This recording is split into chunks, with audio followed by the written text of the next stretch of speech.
Bonjour Monsieur Asselineau, comment voyez-vous la situation en Syrie?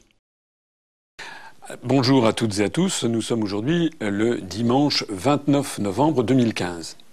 Je rappelle que la présence de l'armée russe en Syrie est conforme au droit international, puisque le dirigeant légalement reconnu par l'Organisation des Nations Unies, c'est-à-dire par l'écrasante majorité des États membres du monde, des États membres de l'ONU, reconnaît la légitimité du régime de Bachar el-Assad. Et Bachar el-Assad a demandé officiellement le secours de l'armée russe. C'est la raison pour laquelle les Russes sont présents en Syrie. En d'autres termes, la présence russe en Syrie est légale au regard du droit international. La présence de Bachar el-Assad à Damas comme gouvernant est légale au regard du droit international, puisque à part Washington, les pays de l'OTAN et notamment le sieur Laurent Fabius, qui fait fonction de ministre des Affaires étrangères de la République française, à part les pays de l'OTAN dont les États-Unis, la grande majorité des États du monde reconnaissent Bachar el-Assad comme le dirigeant légitime. En attendant donc, Vladimir Poutine et son gouvernement ont pris des mesures de rétorsion en matière économique contre la Turquie, donc qui vont faire mal certainement à la Turquie. Et puis ça n'est pas tout. La Russie a déployé en Syrie des missiles S-400. Alors je ne sais pas si les auditeurs sont familiers de ça. Je ne suis moi-même pas un grand expert. Aucun système d'armes étrangères destiné à la DCA n'a les performances de S-400. La destruction de tout matériel de frappe aérospatial ennemi est garantie à 100%, à une distance de 400 km. Enfin, ce que je sais, c'est que ce sont des missiles qui peuvent couvrir, donc qui peuvent protéger l'ensemble de l'espace aérien syrien. Si j'ai bien compris, il y a 72 têtes qui sont embarquées dans chaque tir de missile S-400 et qui peuvent frapper tous azimuts. C'est une arme assez prodigieuse et qui a, d'après, je crois, les spécialistes, plusieurs années, peut-être même quelques décennies d'avance sur les armes comparables américaines. De telle sorte que les Russes sont en train de sanctuariser l'espace aérien syrien, de telle sorte que les armées de l'OTAN, les avions de l'OTAN ne peuvent plus intervenir s'ils ne demandent pas l'accord des Russes, puisque les Russes, je crois, n'ont pas fait mystère et qu'ils pourraient envoyer les missiles S-400 s'il y avait des avions qui allaient au-dessus du territoire syrien sans leur accord. Alors ceci explique peut-être ce que l'on a vu, à la grande surprise d'un certain nombre de gens. On a vu d'un seul coup Monsieur Hollande, le locataire illégitime de l'Élysée. Je dis illégitime puisque je le rappellerai toujours qu'il s'est fait élire sur des escroqueries, sur un programme faux. Il a donc escroqué la volonté du peuple français. Monsieur Hollande, d'un seul coup, s'est rendu en Russie, a commencé à faire un début de volte-face. Voilà. On a vu d'ailleurs que les pays de l'OTAN sont quand même d'une grande prudence sur toute cette affaire. Alors c'est pas tout, c'est que comme Vladimir Poutine, semble-t-il, l'affaire russe l'affaire syrienne et turque et cette affaire de Sukhoi 24 abattu lui a sans doute monté un peu au nez, la moutarde lui a monté un peu au nez. Maintenant les Russes se lâchent et donnent de plus en plus d'informations sur les liens qui existent entre le régime d'Ankara et le prétendu État islamique. Et en particulier, tout spécialement, sur le président turc Erdogan et sa famille et les dirigeants de ce prétendu État islamique. Notamment, c'est une partie de la famille de Erdogan qui aurait partie liée avec les ventes de pétrole qui servent à financer le prétendu État islamique. Alors, ce qui est en train d'apparaître au grand jour, eh bien, c'est ce que je dis personnellement depuis maintenant, ça fait plus d'un an que j'avais mis les pieds dans le plat chez Ruquier, à l'émission de télévision On n'est pas couché, ce qui m'avait valu les indignations, les cris d'orfraie de Madame Léa Salamé, qui m'avait traité d'anti-américain primaire. En réalité, ce qui est en train d'apparaître, c'est que ce sont les plus grands alliés des États-Unis dans la région, la Turquie, qui est membre de l'OTAN depuis 1955, mais aussi l'Arabie Saoudite et le Qatar, eh bien les plus grands alliés des États-Unis d'Amérique et de l'OTAN, qui sont en fait les suppôts, les soutiens financiers et en armement du prétendu État islamique. Voilà la situation.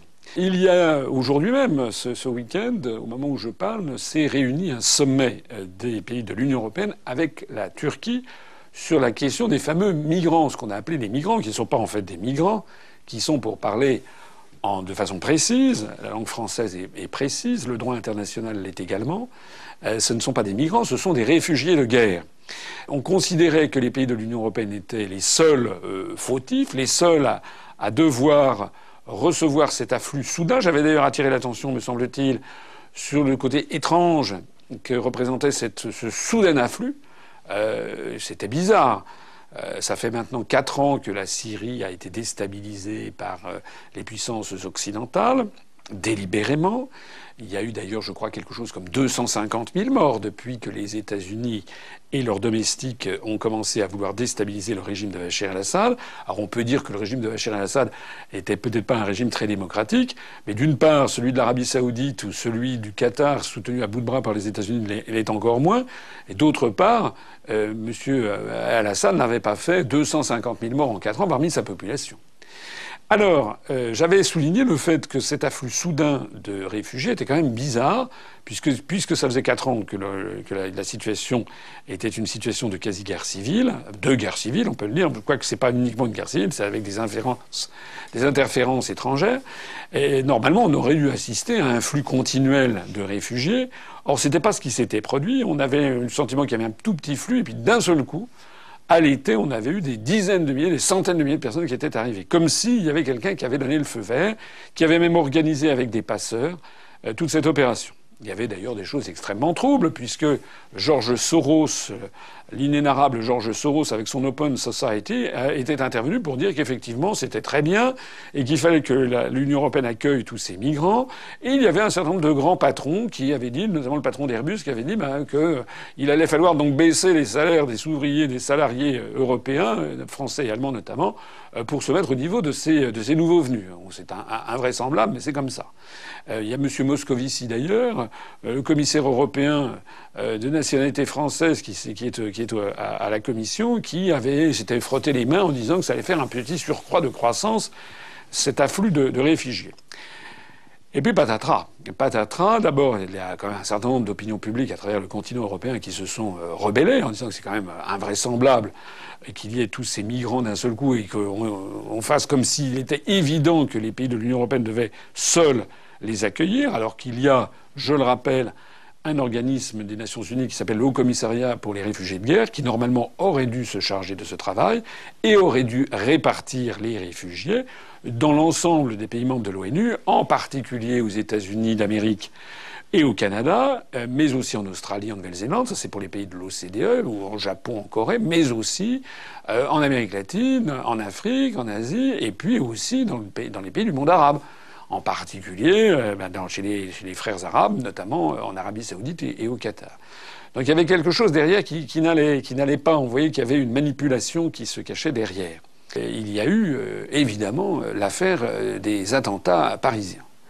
Alors cette affaire des attentats parisiens a d'un seul coup bouleversé la donne. Ces attentats ont d'un seul coup provoqué la fermeture généralisée, du moins la refermeture, ou du moins les contrôles aux frontières, l'effondrement de l'espace Schengen, des fermetures aux frontières décidées entre les pays de l'Union européenne et les pays alentours, par exemple entre la Hongrie et la Serbie, et puis même entre certains pays de l'Union européenne où des frontières ont été refermées. Et puis d'un seul coup, Mme Merkel a été obligée de faire un virage à 180 degrés. Elle avait dit qu'elle allait accueillir 800 000 migrants dans l'année. D'un seul coup, elle a fait un virage à 180 degrés. Monsieur Hollande, qui fustigeait encore 48 heures auparavant ceux qui voulaient contrôler les frontières, d'un seul coup, Monsieur Hollande a proclamé la fermeture des frontières. Puis il a fait du rétropédalage en se rendant compte qu'on ne pouvait pas fermer les frontières parce que tout a été supprimé entre la France et les pays limitrophes, notamment entre la France et la Belgique, dont venaient d'ailleurs justement, semble-t-il, les assassins des attentats du 13 novembre à Paris. En bref, c'est l'ensemble même de cet afflux de réfugiés de guerre en Europe qui a été posé. Et alors aujourd'hui, donc, ce week-end, 28 et 29 novembre, on apprend quoi ? Eh bien que les pays de l'Union européenne se sont réunis avec la Turquie et qu'ils sont convenus de verser 3 milliards de dollars, excusez du peu, à la Turquie pour que la Turquie freine les afflux de réfugiés. Alors, ça veut dire quoi? Ça veut dire plusieurs choses. La première, c'est qu'à l'évidence, il s'agit d'un chantage. On comprend mieux le rôle qu'a joué la Turquie. C'est très probablement la Turquie qui, d'un seul coup, a laissé partir un très grand nombre de réfugiés de guerre à partir de l'été, qui d'ailleurs a en envoyé des centaines et même des milliers mourir dans des conditions atroces en Méditerranée orientale. Ça ne gêne pas le régime d'Ankara. Donc ils ont laissé partir ça, en réalité, pour faire pression sur l'Union européenne. N'oublions pas que la Turquie est en phase de négociation sur l'adhésion à l'Union européenne. Comme l'adhésion de la Turquie à l'Union européenne n'est pas souhaitée par les pays membres de l'Union européenne très majoritairement, je ne crois pas qu'il y ait beaucoup de pays membres qui le souhaitent, elle est imposée par Washington. Je l'explique depuis des années, je renvoie à ma conférence, les conférences qui gouvernent la France par exemple. Ce sont les États-Unis d'Amérique qui exigent l'entrée de la Turquie dans l'Union européenne afin de faire coïncider le périmètre de l'OTAN, périmètre militaire, avec le périmètre de l'Union européenne, périmètre civil. La Turquie étant membre de l'OTAN depuis 1955, les États-Unis souhaitent qu'elle devienne membre de l'Union européenne pour avoir ainsi tout un glacis géopolitique qui encercle la Russie au nord-ouest, à l'ouest et au sud-ouest, et qui, de surcroît, puisse surveiller le Moyen-Orient, notamment la Mésopotamie. Voilà la situation. Et donc, les pays de l'Union européenne sont tombés d'accord, semble-t-il aujourd'hui, pour donner 3 milliards de dollars à la Turquie. Du moins, l'Union européenne va donner 3 milliards de dollars à la Turquie pour que celle-ci freine cet afflux de réfugiés. Alors, deuxième enseignement à tirer, je rappelle à ceux qui l'ignoreraient que l'Union européenne n'a pas d'argent, que lorsqu'on dit les fonds européens vont être versés, ce ne sont pas des fonds européens, ce sont les fonds qui sont versés par les pays contributeurs nets à l'Union européenne, dont la France. Je rappelle que la France paye à peu près 1/6 du budget global de l'Union européenne. Ça veut donc dire que, comme des grands, nous allons être taxés de 500 millions de dollars pour donner à la Turquie, qui est le principal soutien de l'État islamique, quand même. Je rappelle qu'en janvier dernier, Jean-Claude Juncker, président de la Commission européenne, avait décidé d'augmenter de 1,8 milliard d'euros les dons de l'Union européenne au régime de Kiev, qui a partie liée avec les néo-nazis de Svoboda et de Pravi Sector, ce qui avait donc coûté 300 millions d'euros à la France. Là, il s'agit de 500 millions de dollars, c'est-à-dire à peu près 450 millions, 470 millions d'euros, que le contribuable français va devoir donner maintenant à la Turquie de Erdogan, qui finance l'État islamique.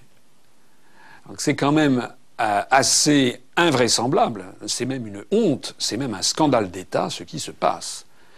Ce qui se passe, c'est que la France, le gouvernement français, d'un côté veut essayer d'ameuter la population, de faire l'union nationale, derrière des dirigeants qui en fait ont des relations maintenant plus que troubles. C'est même, ils financent un pays comme la Turquie, dont il est avéré qu'elle finance l'État islamique qui est prétendu responsable des attentats de Paris. Voilà la situation telle qu'elle est en Syrie. À l'évidence, les choses sont en train de tourner très mal pour la coalition occidentale. C'est bien fait, parce que comme il y a quand même une justice immanente en ce bas monde, les choses sont en train de tourner de façon relativement positive pour la Syrie et de façon très positive pour la Russie, en d'autres termes, pour ceux qui respectent le droit international. Et encore une fois, ce n'est pas un quitus pour les qualités démocratiques de la Syrie ou de la Russie. Mais on va revenir sur la situation de la démocratie en France, parce qu'il y a quand même beaucoup à dire aussi. En attendant, eh bien, ce sont les Occidentaux qui sont en train, sur toutes ces affaires syriennes, et ils sont en train de se ramasser camouflé sur camouflé en matière de politique internationale. Et puis, un gros problème maintenant est apparu sur la table, c'est le problème de la Turquie et du régime de Recep Erdogan, qui apparaît de plus en plus comme ayant partie liée avec le terrorisme international.